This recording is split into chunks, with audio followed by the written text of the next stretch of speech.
big dog didn't eat. The big dog did not eat. I was told the big dog would eat. Actually, I wasn't really told the big dog was going to eat. The big dog hive was not out last week. Normally, you see him on Twitter. Normally, they tell you, it's getting a little cold out. We're only a few short weeks from December. But apparently, the big dog is still in hibernation, waiting to come out. When everyone's on Derrick Henry, he crushes, but not when I'm on him. No. I said to myself, Derrick Henry is the perfect pivot off of Dalvin Cook. Similar ceiling, a third of the ownership. My beautiful brain sees the matrix and no one else realizes it. Do you know that the Lions on that 70-yard touchdown that Dalvin Cook had yesterday had 10 men on the field? 10 men on the field. They did it last week on a 2-point conversion. The Lions had 10 men on the field. Dalvin Cook running like God, and the Lions can't even get 11 men out there on the field. How's the chat doing this morning? DeBoink, good morning. Good morning. Kevin, good morning. This is, oh boy, we will talk some Justin Jackson tilt for sure. Although I was shocked at his ownership. I was legitimately shocked. He was a good play, but he was 45, 50% owned in a lot of those single entry 3 max contests. This is the place. This is what this chat is for. Let's go conspiracy theories. This is America. The Steelers are shaving points. Stop the count. Yeah, man, I said a line similar to this yesterday, Daily Fantasy Nut Job, after watching the Ravens-Colts game. I played Mark Andrews. I'm buying the dip on Mark Andrews, and watching that game, watching Nick Boyle score more than Mark Andrews, I said I don't want to ever play DFS again. I changed my mind about an hour later when I registered for the Showdown contests, but at the time, I never wanted to play DFS again. What do we have here for Tyler? Crazy week, man. The fact that I managed to profit on a week like this is very motivating. That's right, man. Get a profit. Move on to the next week. That's all we can do.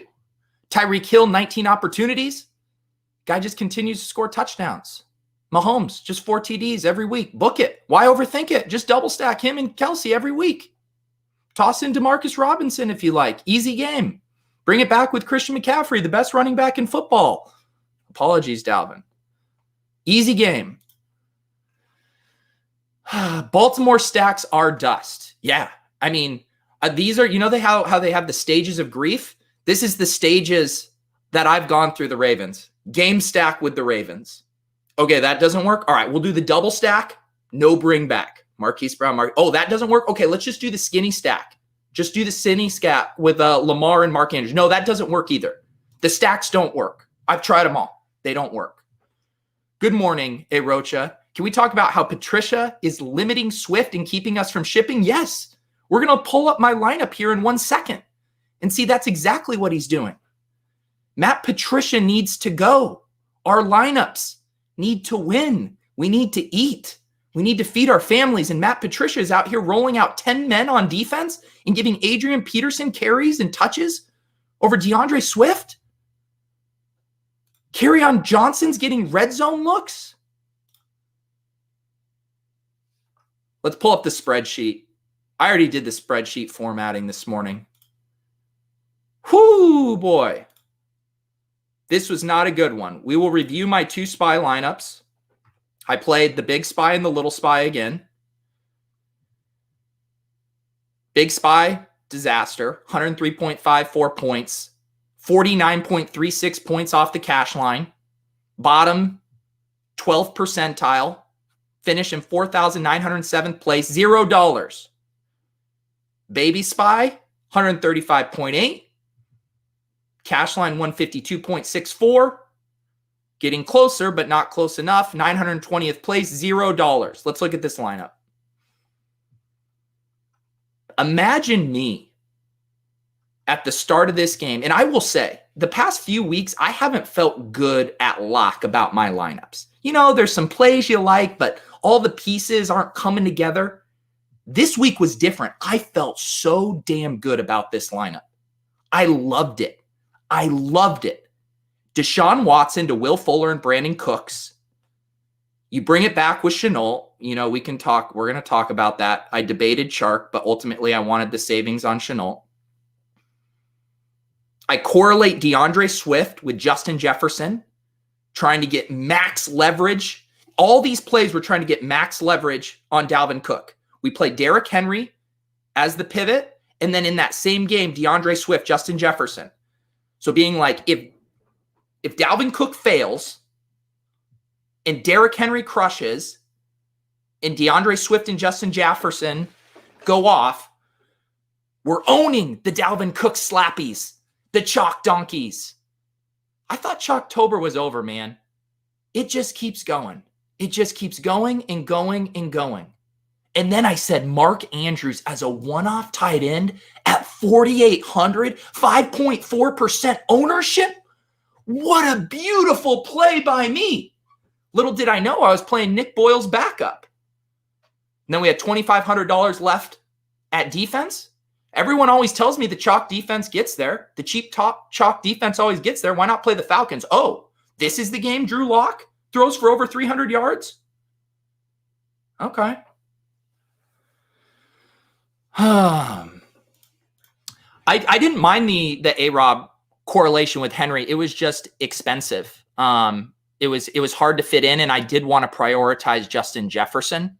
I think I probably could have found the money to get to A-Rob there, but it would have gotten me off of Jefferson. And Jefferson was, I know all these people out here are making flag plant plays these days. I wanted to stick my hand in the dirt on Justin Jefferson. I need to come up with my own version of the flag plant play. I like Justin Jefferson a lot. What do we got going here? Here we go. This is what we're here for. I really think you're overthinking the leverage on Cook. I think you just eat the chalk and differentiate somewhere else. Everyone always says this to me. I'm overthinking the leverage on Cook. If you look at ceiling projections, I look at Derek Carty's on the blitz. If you look at ceiling projections on Derrick Henry and Dalvin Cook yesterday, Dalvin Cook's was 35 and Derrick Henry's was 31 ceiling projection. The ownership on Derrick Henry was 8.2%, and the ownership on Dalvin Cook was 39.3%. So then you're telling me 40% of the field is playing Dalvin Cook, and the ceiling is only a 4-point difference. And I'm going to get it at a fourth of the ownership. To me, it's just not even close. It's not even a question. Why would I want to play an 8v8 with the rest of the field? We all have Dalvin Cook. No, I'm trying to get to first. On the weeks when Dalvin Cook fails, I'm giving myself multiple leverage outs to climbing the leaderboard. And I'm not saying Dalvin Cook wasn't a good play. I think Dalvin Cook was a good play. Of course he was. What really kills me is that I had in my spreadsheet, I can go to a tab here. I had here Derrick Henry and Christian McCaffrey up here at the top. These were two of the plays I narrowed it down to. And I fell for that stupid Ian Rappaport report about them alternating carries. And so I lowered all of my McCaffrey ownership and ended up going heavy on Henry. You'll notice I don't even have Dalvin Cook up here. I'm playing 4 to 5 lineups. I was fading Dalvin Cook. He was a fine play. I just thought I could get ceiling and ownership discounts elsewhere. No regrets. No regrets. Let's see here. Let me check in on the chat here. Where did my other lineup go? This is the lineup that won. I was like, wow, this is a great lineup here. Let me check in on the chat. At least my process was similar to yours. That should pay off eventually, right? That's what I keep telling myself. We're on a little cold streak here. It's getting a little cold. We did have the min cash last week. We had the min cash in week 5. I mean, the on-record bankroll challenge hasn't been going great. We're hovering. I mean, look, I'm having a good season. I got third place in the mini spy that wasn't on the record for $10,000. I'm going to have a winning season no matter what I do the rest of the way out because I'm a nit and I have good bankroll management. That said, I am a slave to this spreadsheet, and I'm a slave to being honest in trying to win this specific bankroll challenge. I might have to fire up Frisco Josh head-to-head GPP. If this bankroll gets down to less than 150, if we brick out, I think literally if I brick out next week, if I play the double spy, I'm down to 250. I think I have to challenge Frisco Josh to another head-to-head GPP to be the defibrillator to my bankroll. I think it's about time we run it back. Frisco Josh cares about defensive matchups now. He's doing heat maps of defensive matchups. This is when I go after him. He's in his own head. The defenses don't matter, guy. He's in his own head. This is where I double up through Frisco Josh. The ultimate bailout plan, the ultimate stimulus package. Sam hopping in the chat. Chattober is over. On to no chalk November. I thought so, man. I know. Well, that wasn't Brick. That was PSU fans this week. Yeah, we talked through that Atlanta-Denver stack. I believe we even jammed Dalvin Cook and Christian McCaffrey. Someone told me this on Twitter, and they said you should subscribe to your own channel. You're right. I should subscribe to my own channel. You should subscribe to my own channel. I think I'm close to 2,000 subs. 2,000 subs. I have balloons. I went down to Party Central. I lined my ceiling with balloons. When I get 2,000 subs, they're all going to come down from the rafters. Please sub to my channel so we can have that party together. I was on Thielen instead, but same process. Yeah. I thought Thielen was a really good play. In our tilt space lineups, we did 2 mini correlations. We did 1 Swift with Adam Thielen and 1 Swift with Justin Jefferson. I thought those were good. No Cook, no cash. You're telling me, brother. You're telling me. Yeah, that's not how ownership works. The glass half full view to ownership. Oh my goodness. Look at this. Oppo Taco, he's with me. Oppo Taco wants to TTP. I love the process of playing Henry over Cook. Just didn't happen to work out. I played Henry over Cook. I'll do that every time. Hell yeah, Taco. That's who I need in my corner. I need some Oppo Tacos backing me up here. I can't battle the chat on my own. I don't believe in defensive matchups unless it's Seattle, Atlanta, or the Lions run defense, in which case I guess I believe in them. Oh my God, Eric, please, let's not. I did a stream on the Ship Chasing channel. We were doing the Fantasy Football World Series draft, and I said the word flummoxed instead of flummoxed, and I got roasted for it. It's all right. I talk a lot of shit. I can take it. PD pronunciations had a bad Saturday evening. Yeah, get the likes up. Get the likes up. If I can't feed my family with Derrick Henry fantasy points, the least I can do is come with my tail between my legs to my wife and being like, look, we have no money, but here is a platter of YouTube likes. People like me. Jeez, I'm amped up this morning. I played Julio and Albert O on an Albert O week. What can you do? Dude, Albert O. What did he finish with yesterday? Did he do anything? Davis is just really digging his feet in the ground on Albert O, and then Noah Fant keeps getting hurt. Maybe it's going to work out. Did Albert O do anything? 1 catch for 7 yards. That's the Albert O special. You just got to hope that 1 catch is him in the end zone. Yes, slub for the balloons. I didn't get to see the Houston-Jackson game. How did Duke look? I think he ended up with 16 carries, not too efficient. I think he had 40 yards, 4 targets for like 42 yards. Just never play Henry? Are you kidding me? 5 times a year he goes for 40 DraftKings points.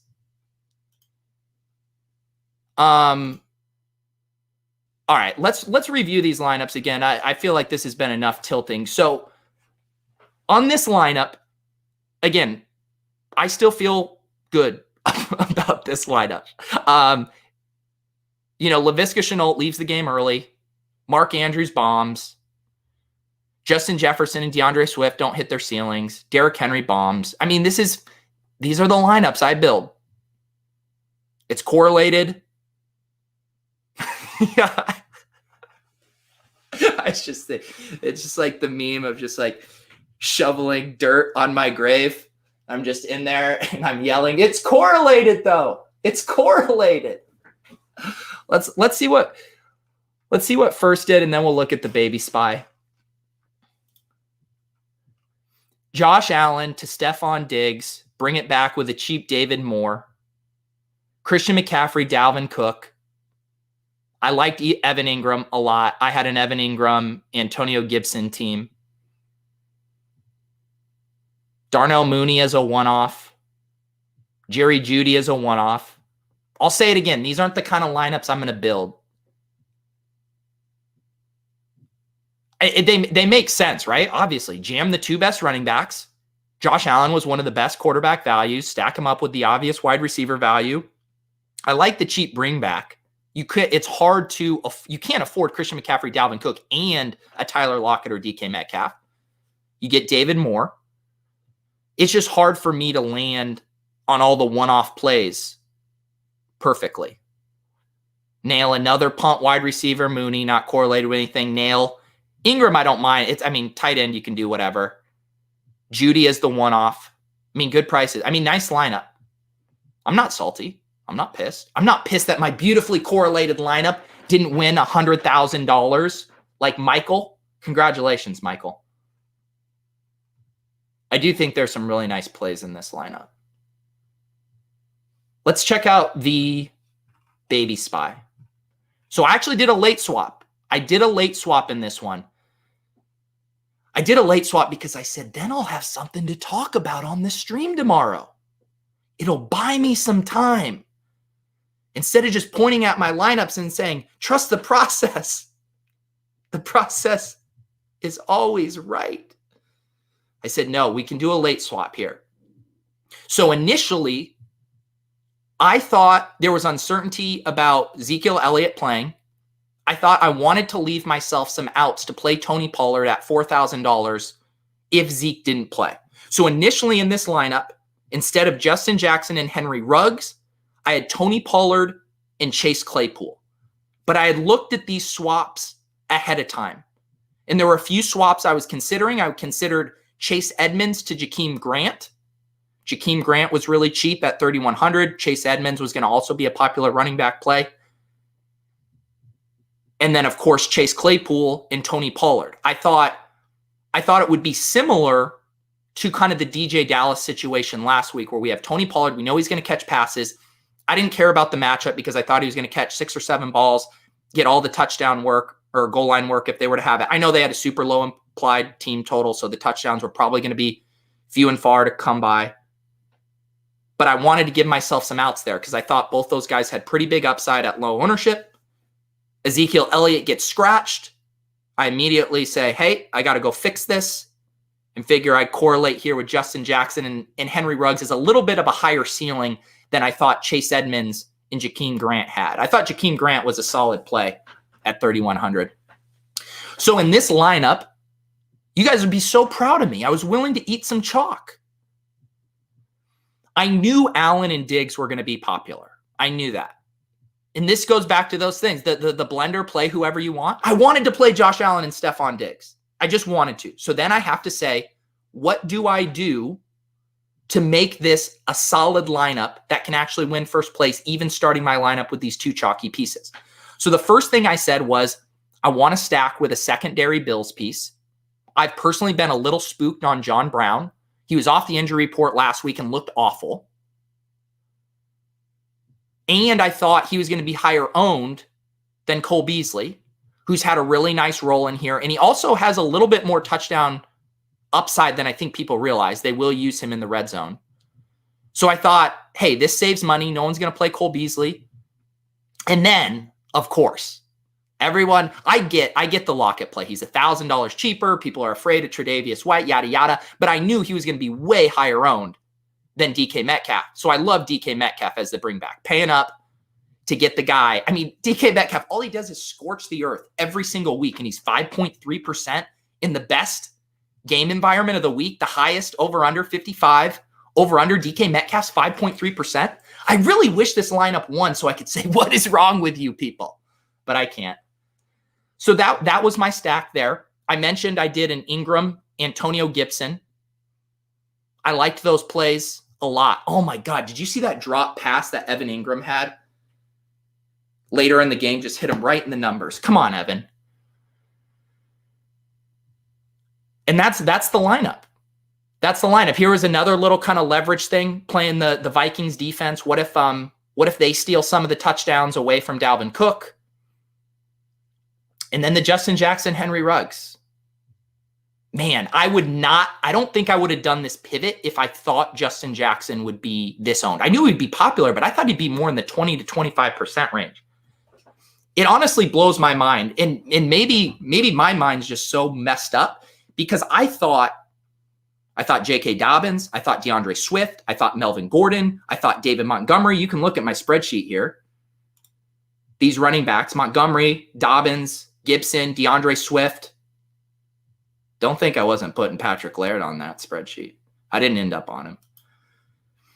I thought these running backs were all really good plays to the point I don't think it made sense to me for Justin Jackson to have this kind of ownership. I didn't see his ceiling being much different than Dobson, Swift, Melvin Gordon, those guys. So to me, that was an inefficiency. And then I pivoted to him because I thought he would be 15 to 20% owned, which I could live with in this situation.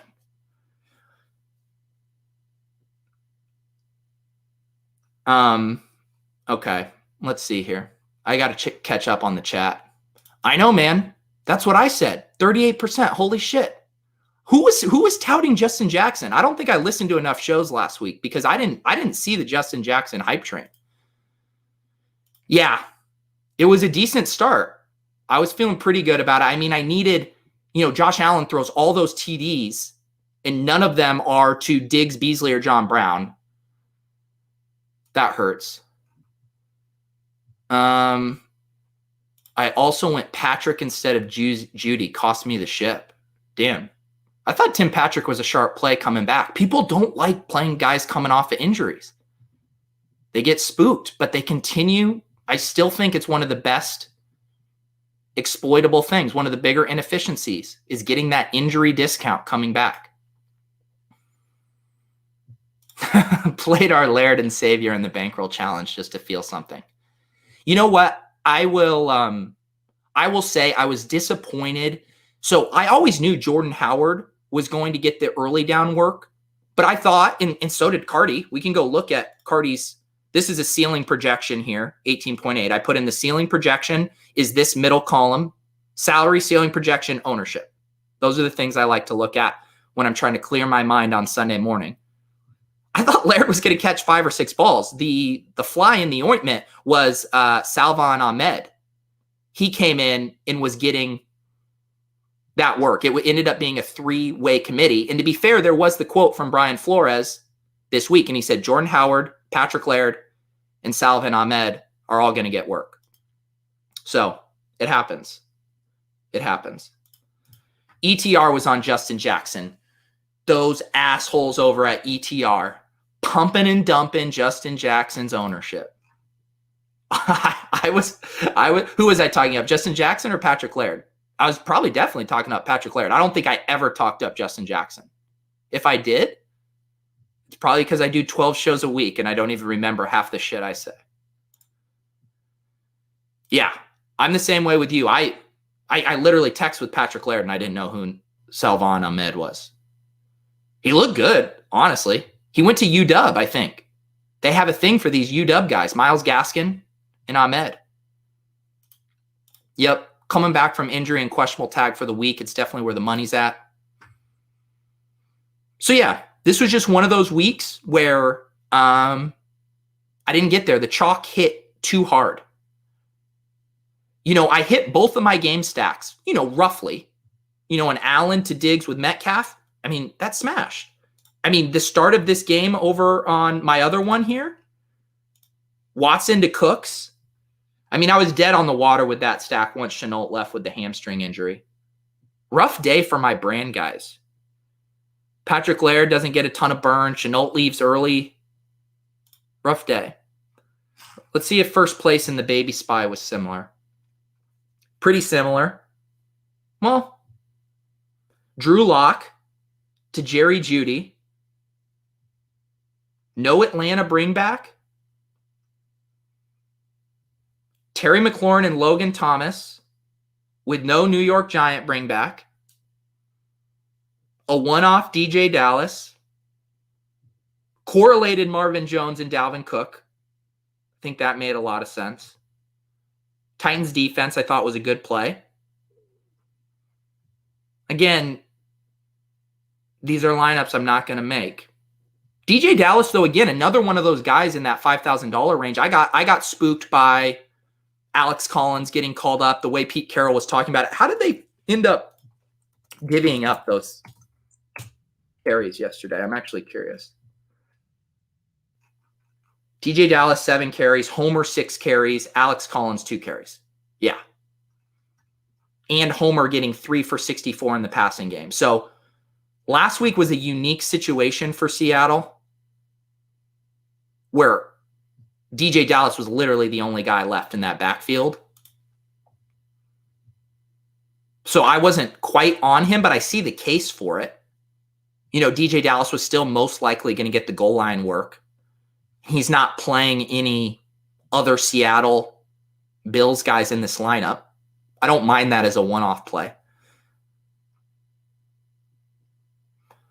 It's definitely hard for me to do a lock to Jeudy stack and not have an Atlanta bring back. It's harder for me to envision how those guys get there without someone on Atlanta having a big game. Again, I'm just talking through like when I like to look at these lineups and see how could I have logically got on these. And a lot of times it's harder for me to see how I would have built these lineups. I love the Marvin Jones, Dalvin Cook. I saw some other top teams in the Millie Maker that had Danny Amendola, Dalvin Cook. There was a team in the Juke, the $400 3 max that I thought was super sharp. They had McCaffrey and Dalvin Cook, and then they had McCaffrey with a cheap Demarcus Robinson at $3,100 and Dalvin Cook with a cheap Danny Amendola. I want to say it was at $3,400. And I saw Danny Amendola in the blitz. I mean, I just think that's so sharp. You have to save money, at least correlate it with a cheap option on the other side of that game. If McCaffrey and Cook are putting up points, the other team is going to be having to throw, get cheap access to it. I think that's pretty sharp. Let's take a look at the Bankroll Challenge League. So it was 150 this week. It filled early. This week, I will make it 200. If you're watching on my channel, I posted it in the comments, a link to the league. The Week 10 contest is not up yet because they haven't released the salaries or whatever. But if you jump in the league now, you will get notified when I create the Week 10 contest. It's going to be 200 this week. Do not make me promote it. Just fill it so I don't lose my soul promoting it. Let's see who won the Bankroll Challenge League. Draft results. Ooh, baby. Ooh, baby. This thing. Look at this. Now we're cooking. Someone took down the Bankroll lineup, the challenge, with a Galaxy Brain team. Ooh, I am excited about this.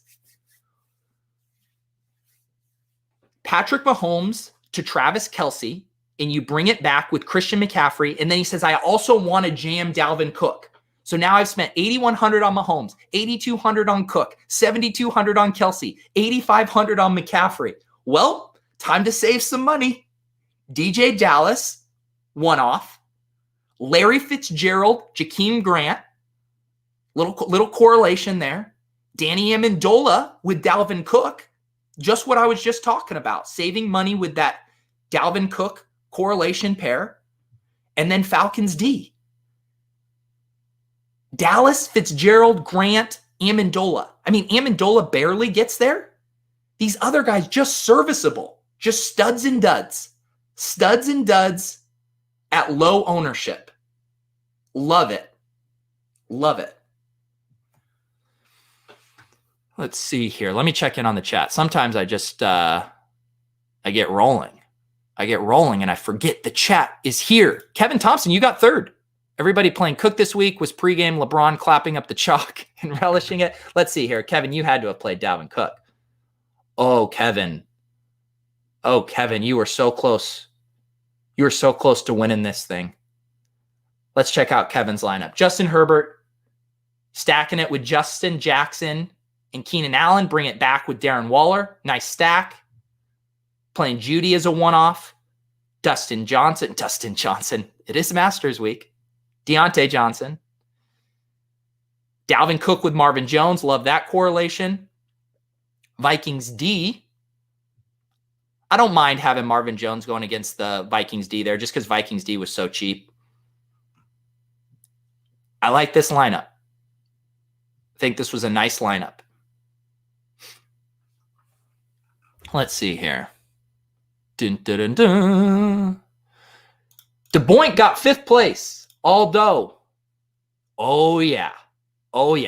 Drew Lock to Tim Patrick and Noah Fant. Bring it back with Russell Gage and Julio Jones. The double bring back. I like that.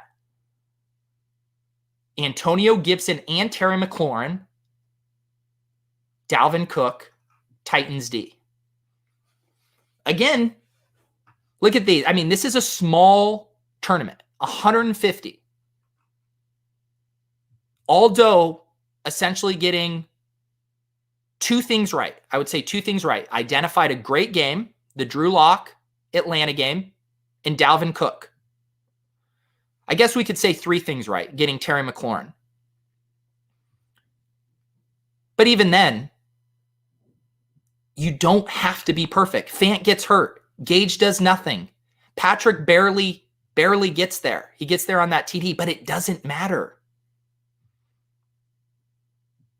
Eliminate the number of things you have to get right in these small field tournaments. This isn't going to work in the bigger contests. I'm not saying this kind of lineup isn't going to work. I'm just saying this kind of outcome, you're not going to make a lot of money. But you can win tournaments. You can get 5th place in a 150-person tournament when you build smartly like this. Wow, we got everyone in the Bankroll Challenge. We got Reese in the top 4. Is there a correlation between if you finish well in the Bankroll Challenge, you hop in the chat the next morning because you know I might dap up your lineup? I think there's probably a correlation there. But I'll do it, of course. Reese, 4th place, also had a Drew Lock, also a Tim Patrick, Noah Fant with Julio Jones, jammed McCaffrey and Cook, and saved money with David Moore, and had the 0 from Justin Jackson. But a really nice lineup there.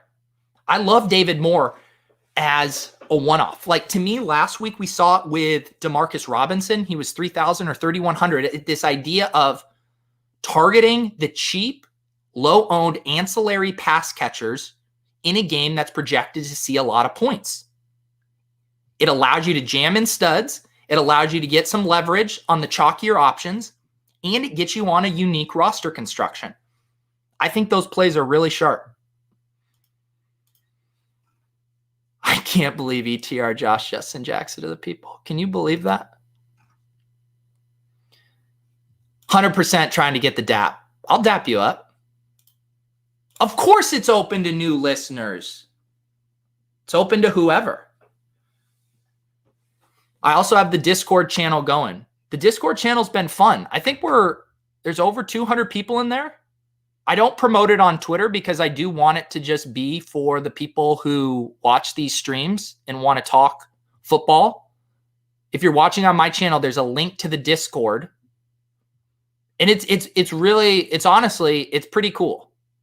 We have stuff for DFS talk. We have season long. There's people talking Dynasty in there. We have a drink channel. People posting screenshots of their cocktails and their wine and their craft beers. It's a good time. How many people do we got in here now? We got a lot. We're over 200 people in here. A good community. I talk about it a lot. Like, I benefit a lot from when I build my tilt space lineups with Holka and Leone. It clears my mind. It helps me think about things I didn't think about.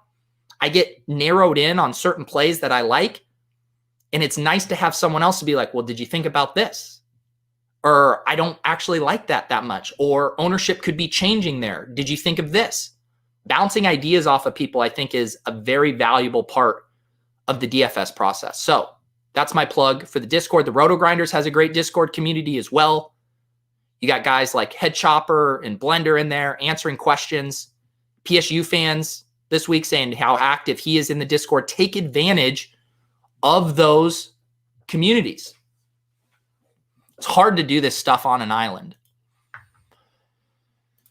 Listening to you has gotten me more on the more type plays. Can't play the Diggs, DK, Lockett guys as one-offs because those guys are going to be in every game stack, but got to get access to that high total. For sure.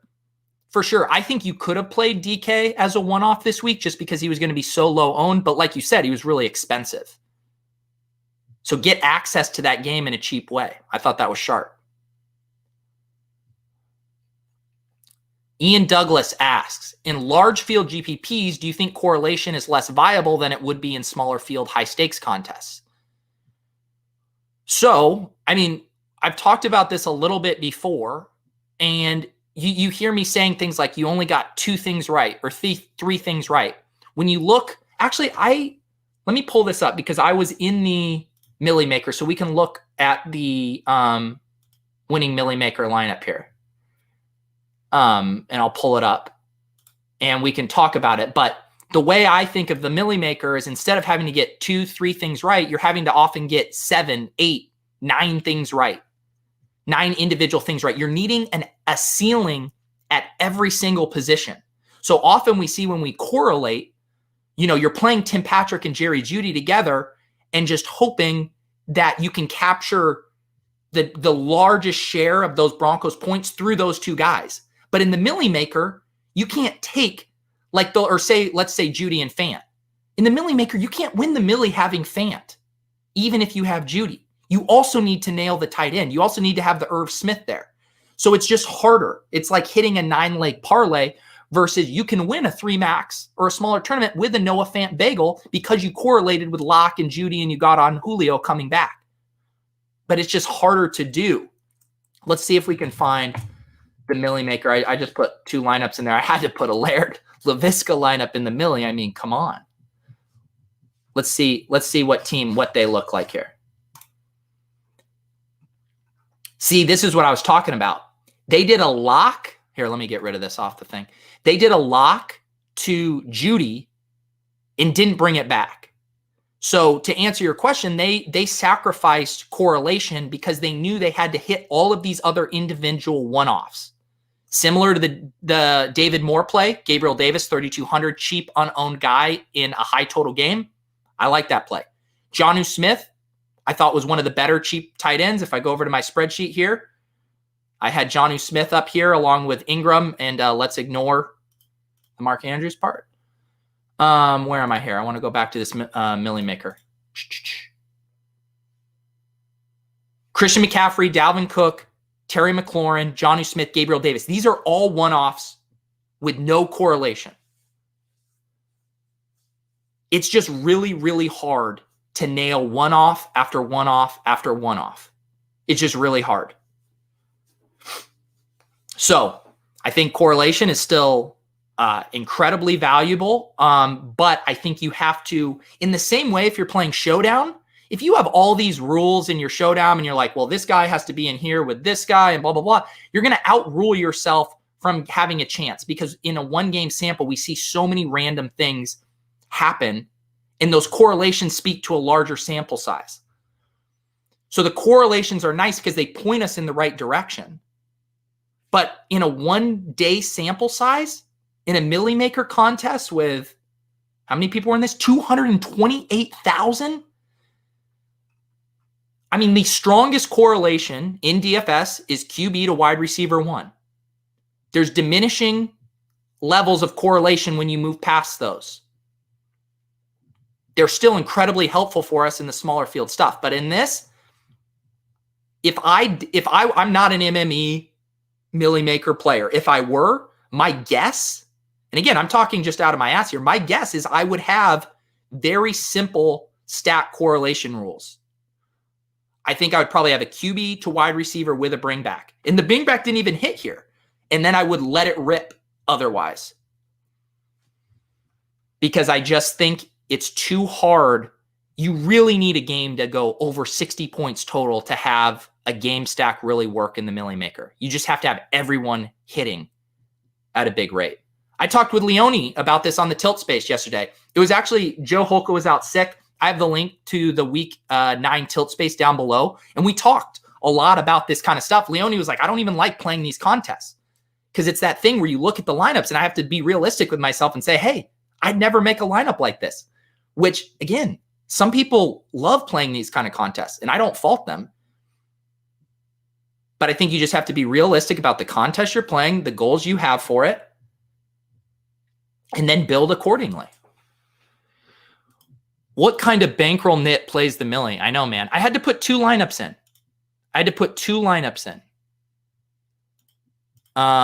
Keenan ownership was super low yesterday. Do we really think that was because of the strep throw? Honestly, I think there's merit to that stuff. I'm with you. This is surprising in the millie maker that he was only 10.7% owned. I think people overreact to these little news and notes thing. Oh, there's going to be some wind. Okay, we're off this guy. Oh, he was questionable during the week. Like, fantasy players love to feel warm and fuzzy and comfortable about their lineups before they hit submit. And even a guy who crushes like Keenan Allen, just that little seed of uncertainty, just that little doubt of, oh, earlier in the day he might not have played, it makes you feel less comfortable about him. I'm just trying to get in the mind of a normal hand builder and why Keenan Allen's ownership would have been down here. Because if you would have told a lot of people Keenan Allen was going to be 10%, they would have jammed him. They would have let it rip. Yeah, people were scared to play CMC. I'm so mad. I'm so mad that I fell for that stupid report. And the report doesn't change the ceiling on Christian McCaffrey. Like, we still know he has that ceiling. But to me, I'm like, there's a big difference of Christian McCaffrey at 8,500 getting 10 to 12 touches than there is with him getting, 20 to 25 touches. And again, the Derrick Henry thing was just tough for me because I was like, man, Derrick Henry 7,900. He has a similar ceiling. He's going to be similarly owned to McCaffrey, just slightly higher owned. And so I just got funneled to Derrick Henry. Even though, as you can tell by my sheet, my top 2 plays, I wanted to play these 2 guys. I wanted to play Derrick Henry and Christian McCaffrey, and I spooked myself out of it.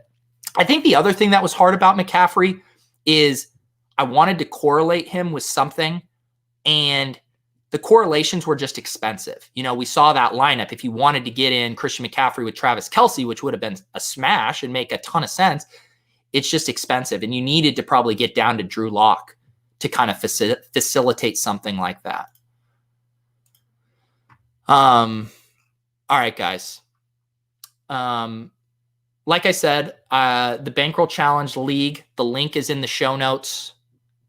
Appreciate you guys joining me on these Monday mornings. It's very cathartic, working through the tilt, working through the process. We'll get there. Oh, I did have a little showdown bink last night. I got even on the day. I play very low stakes showdown. This was a $3 20 max. Solo shipped it for first place for $1,000. It can't make it on the spreadsheet, but I did end up actually in the green yesterday.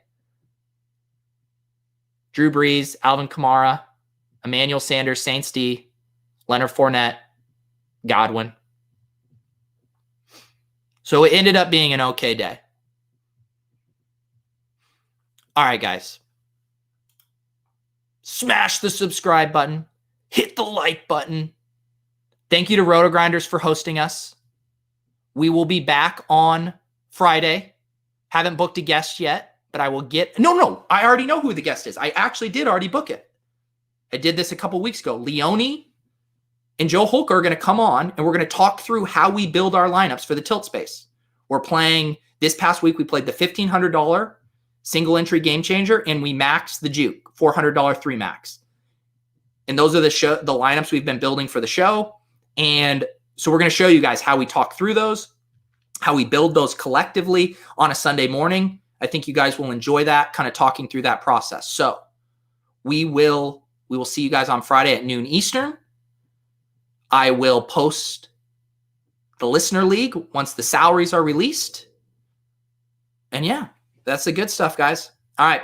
Have a great rest of week. Enjoy Monday Night Football. Oh man, it is going to be a good one. Who can hardly wait for Joe Flacco versus Cam Newton. All right. See you guys next time.